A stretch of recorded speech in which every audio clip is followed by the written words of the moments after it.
Ladies and gentlemen, it's time for Tim. Welcome back inside the Carrier Dome. Syracuse with the thriller of a game so far, ahead of Cornell 12-5 with 7:16 to play in the third. Hi everybody, I am Tim Scott, joined by Jake Marsh, who got us here on the original home of the Orange, WAER. Ben Williams scoops the ball up out of the stick of Grant Mahler. His 16th face-off victory of the day in the Orange charges down the field from left to right.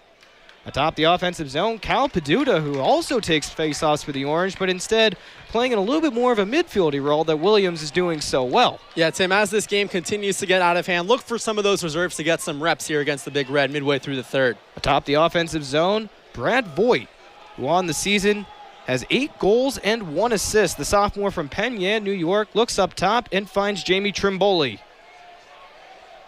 This freshman from Victor, New York, had a big goal at the end of the second quarter that gave the Orange at the time a 7-4 lead. Syracuse actually scored 8 goals in a row before Cornell recently tickled the twine just a little bit more halfway in the third quarter. Atop the offensive zone, Brad Voigt with a pop shot in front of the net, and he scores. The sophomore from Penn Yan, New York, Brad Voigt, tickles the twine for the first time, and Syracuse up 13-5, 6:24 to play in the third. Yeah, Tim, Cornell broke that scoreless streak before our last break, but Syracuse gets the goal right back in Brad Voigt. Good to see him on the board for SU. And a little bit more on this SU offense. We're going to throw it down to the sideline with our sidelines person in Maura Sheridan. Well, guys, Syracuse up 8 here, 13-5 in this game, and you can just feel the weight kind of lifting off the SU shoulders here. The bench is really getting into it. They're having a lot of fun here. You're seeing some air guitar, you're seeing some bow and arrow, you're seeing a lot of dancing going on here. So everybody's just loosened up here on the Q sidelines. Back to you guys. Thanks, Moore. Charging down the field from right to left, Jake Pulver. Screen pass to Austin Finger, fires over the cage, out of play, but Connor Fletcher, the first of the ball for the Big Red. Cornell to reset behind the cage. Yeah, Tim, in the first half on Cornell's offensive possessions, we really saw the Big Red settling in and waiting for that good shot. Now down by 8 with just 21 minutes to go. I don't know if they can afford to do that. Ball atop the offensive zone. This time around for Cornell. A lot of new faces coming in the game. Andrew Keith atop the offensive zone. 5:48 to play in the third. Syracuse ahead of Cornell, 13-5. Ball behind the offensive zone. This time around, Connor Fletcher spins around. His ball poked out of his stick by Paolo Safari. The ball continues to scurry around the offensive zone. A lot of pushing and shoving, but the ball ultimately scooped up by the Orange in Scott Furman. The senior charges down the field. The ball still in his stick. Looks up top, Salcedo. Riley Sullivan. Paolo Safari, here come the Orange. Over the stick of Brad Voigt, had a chance in the right alley, but the ball sailed over his stick, out of play. Marshall Peters was the first of the ball for Cornell, and the Big Red to reset. 5:15 to play in the third, and Syracuse still ahead of the Big Red, 13-5. Tim, it's hard to say that a goal is definitely going to be a goal, but I can tell you right there, that Brad Voigt goal would have definitely been a goal if he made that pass. There was no one even close to him in the vicinity of that right doorstep. And Voigt scored the most recent score for Syracuse and really doing a good job finding space in front of the cage, but that time the ball just went right over his head.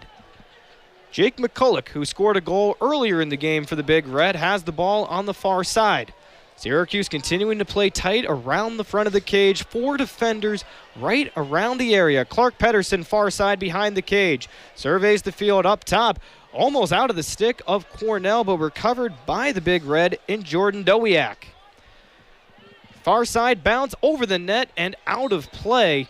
Possession stays with the Big Red. That time around, a shot by Connor Fletcher. He lost his footing. The ball bounced over the net, out of play. The Big Red to reset atop the offensive zone. 4:21 to play in the third. Syracuse ahead of Cornell, 13-5.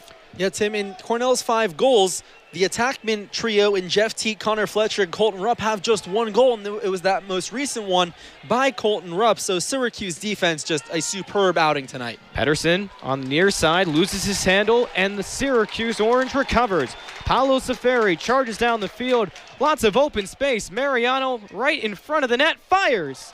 But it's poked away by Knight and flares a pass towards the middle. A penalty flag flares out. It's going to be interesting to see what the official will call this on, but Syracuse playing a little bit more aggressive on that offensive end, almost a shot, but Christian Knight really holding his own despite the offensive onslaught that is this Syracuse Orange squad. And Tim, most people in this Carragher Dome will see that big save by Christian Knight, but how about what he did right after? He saw the outlet pass all the way towards midfield where an open teammate was just standing there with plenty of room, but the penalty flag stops that run, and we are going to get a reset momentarily. But a big sequence for the Orange. A lot of roughing around this game. We saw it in the first quarter where there was a skirmish in front of the net that resulted in 3 players going to the penalty box. Syracuse resets in their offensive zone from left to right. Atop the offensive zone, Nick Mariano. The box crowded with Orange, about 5 to be exact. 3:31 to play in the third. Syracuse up by 8. Mariano, screen pass, a winding shot, poked away this time by Knight, and Syracuse thwarted again by the senior. Syracuse recovers a turnover, an errant pass from the goaltender, and Syracuse now slows up once again. But what another turnover for Cornell. A lot of tough breaks today for the Big Red. Top the offensive area. Mariano's shot pokes over the crossbar, out of play, but the first of the ball, Brendan Bomberry right behind the cage. The Denver transfer resets on the left alley. Looks up top, finds Solomon. Syracuse continuing to circle around the offensive area. Ball poked out of his stick by Peters, and the Big Red charges down the field. A lot of opportunity for Cornell, down by 8. This time around, Jordan Dowiak on the far side. A transition scramble for Syracuse. Players running up and down the sideline to find an open seam. Colton Rupp in front of the cage, losing his handle, Dowiak, and it's recovered by the Orange. Right there, a great play by Tyson Bomberry to break the ball loose and recover. Syracuse scrambles down the field, 2:26 to play in the third. And with a chance, Jordan Evans atop the offensive zone, back to Matt Lane. What a sequence there. A lot going on for both the Big Red and the Orange. Tim, so much credit to Tyson Bomberry there. That is his third caused turnover, all in a momentum swing where Cornell seemingly had their offensive possession written down, but they couldn't convert thanks to Bomberry. Behind the cage, Solomon. A shot by Evans over the cage, out of play. And Syracuse, the first of the ball, once again, Matt Lane to reset behind Christian Knight in the box. 1:58 to play in the third. Syracuse ahead of Cornell, 13-5. Tim Scott and Jake Marsh with you here on the original home of the Orange, WAER. Lane resets, tiptoes on the near side, fires a pass, recovered by the Orange. Evans up top, shot poked wide again by Knight. That time around, it was Ryan Simmons who unleashed the shot, but Christian Knight continuing to hold firm. This is why he was the 2014 Ivy League Rookie of the Year.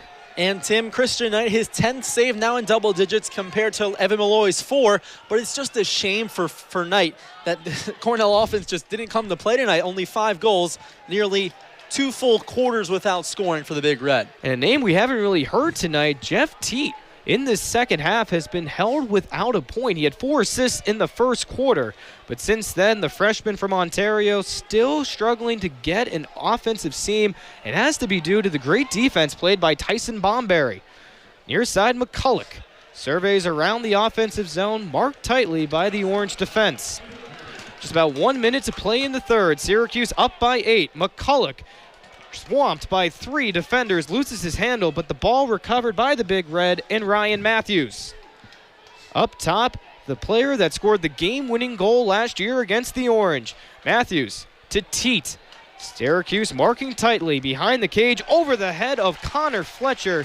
Possession goes back to the Orange, and Scott Furman to reset behind the Cornell cage. And Tim, when Cornell doesn't have that time and availability to make that long offensive possession and settle in, you see what happens there. They get frustrated, a little bit antsy, and throw the ball away. Syracuse can finally hold.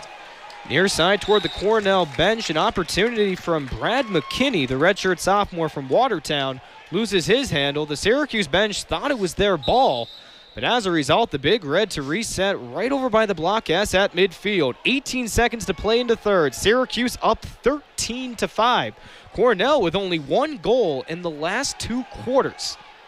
Top the offensive zone, Clark Pedersen, 7 seconds to play. Near side, here come the Big Red. Dowiak surveys the field. Up top, Colton Rupp. As time expires, a shot poked away, this time by Evan Malloy. And Cornell head without another score in those final few minutes. Syracuse continuing to keep piling up the scores. And Jake, you gotta love what you've been seeing so far today from Syracuse offense and defense. Yeah, Tim, the offense and defense really coming to play. A full effort in 3 quarters so far for SU. We'll have more fourth quarter action coming up.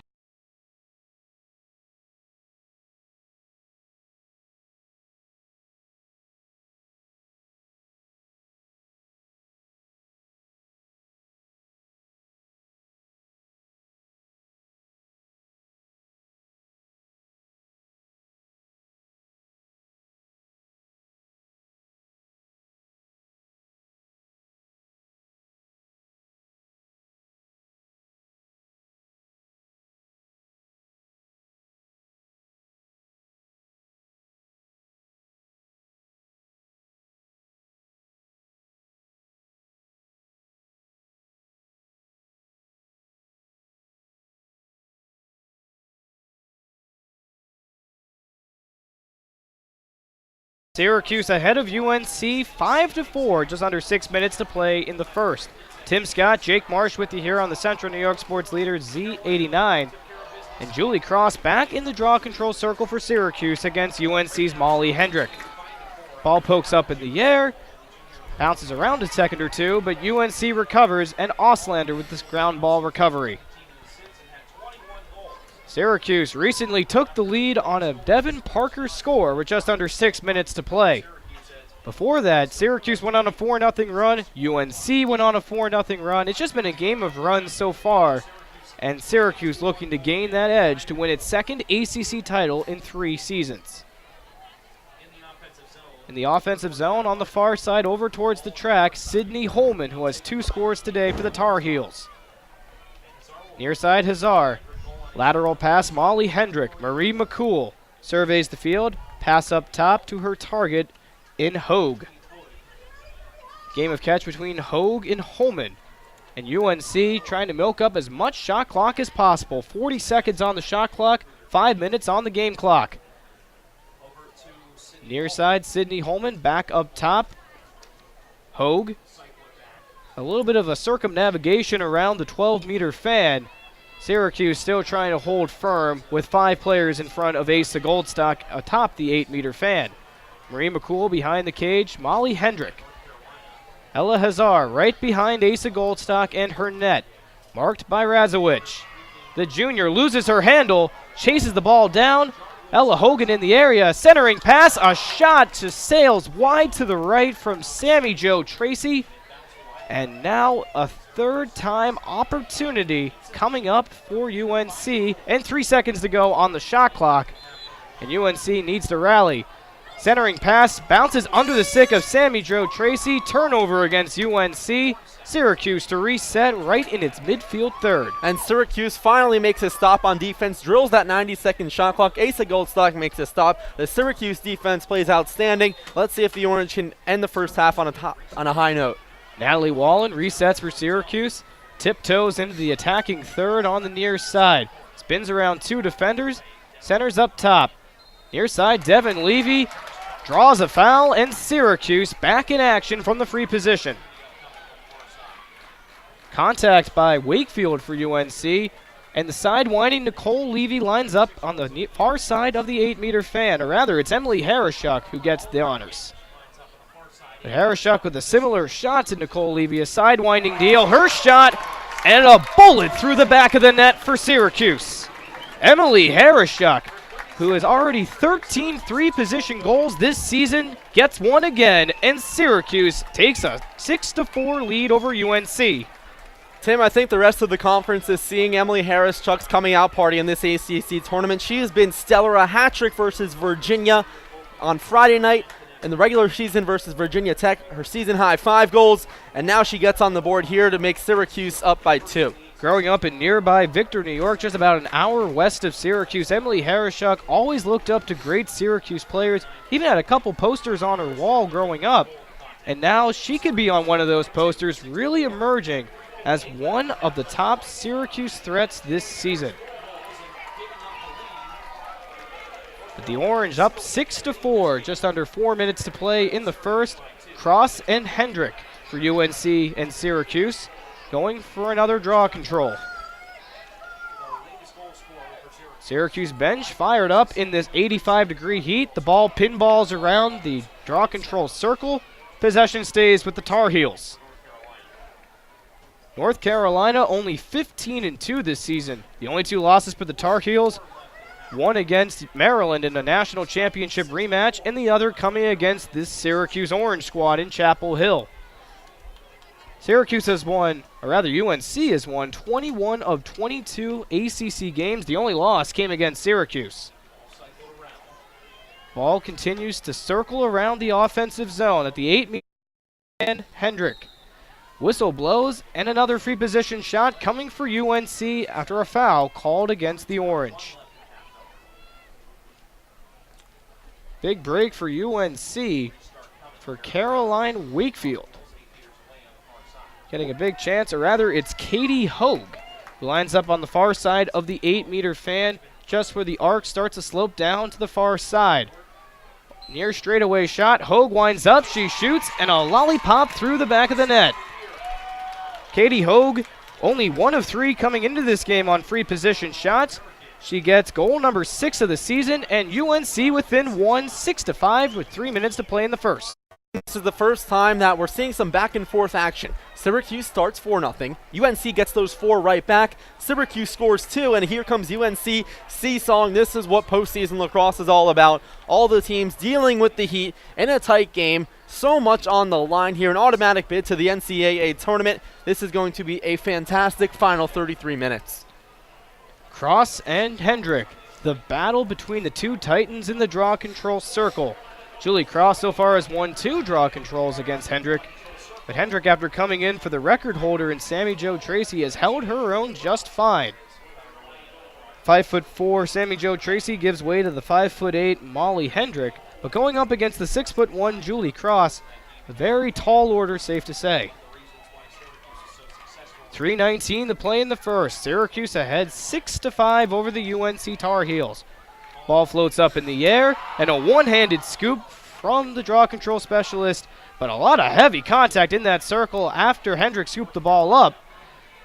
But a little bit of a paddle ball formation for UNC. It was like a ball whacked up, down, up, down.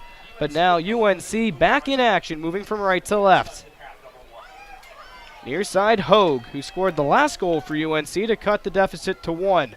Behind the cage, Ella Hazar, marked by O'Connor. 3 more defenders come right to the aid of Asa Goldstock. Sydney Holman with 2 goals today on the near side of the 8-meter fan. Goal line extended for the senior. Centering pass under the stick of Wakefield, recovered by the Orange. This time around, the turnover collected by Natalie Wallen, reset straight back to her goalkeeper, Asa Goldstock. And a great defensive stop there by Syracuse.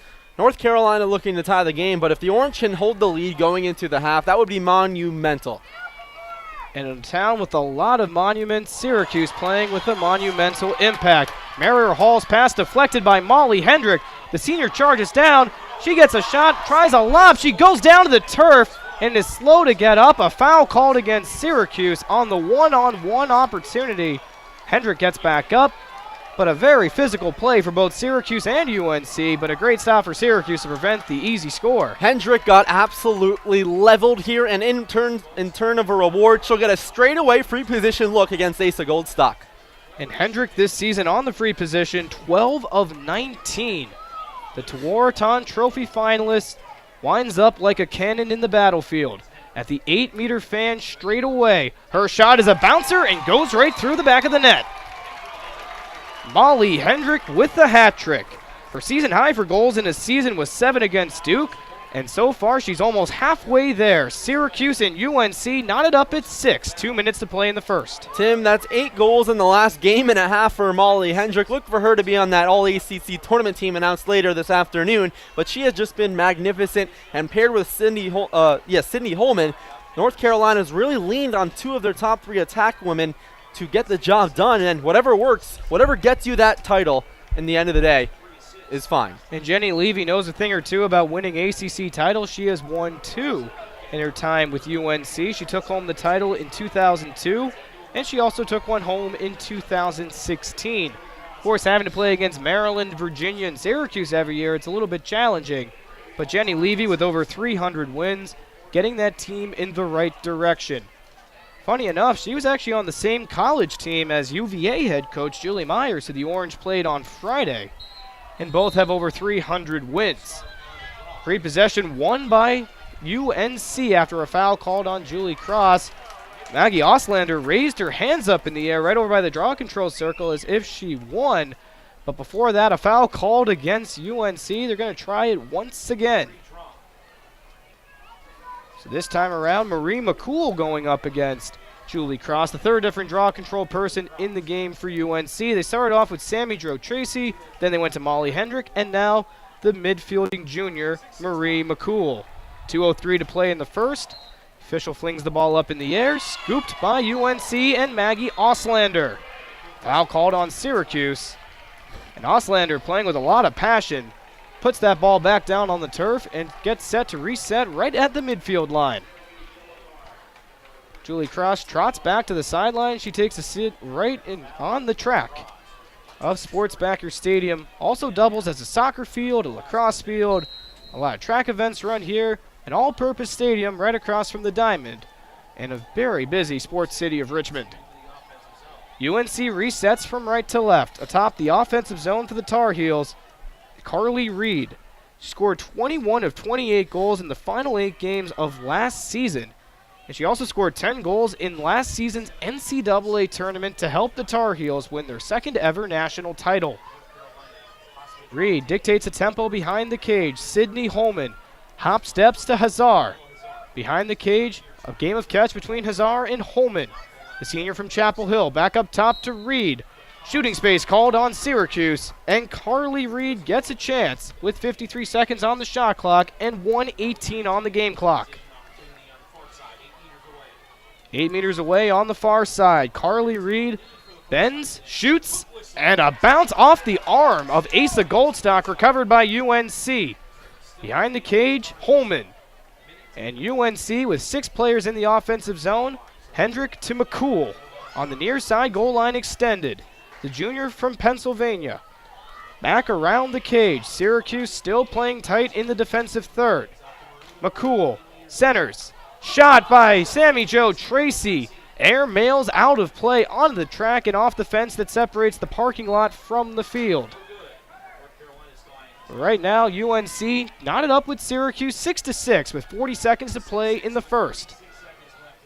Behind the cage, Sydney Holman.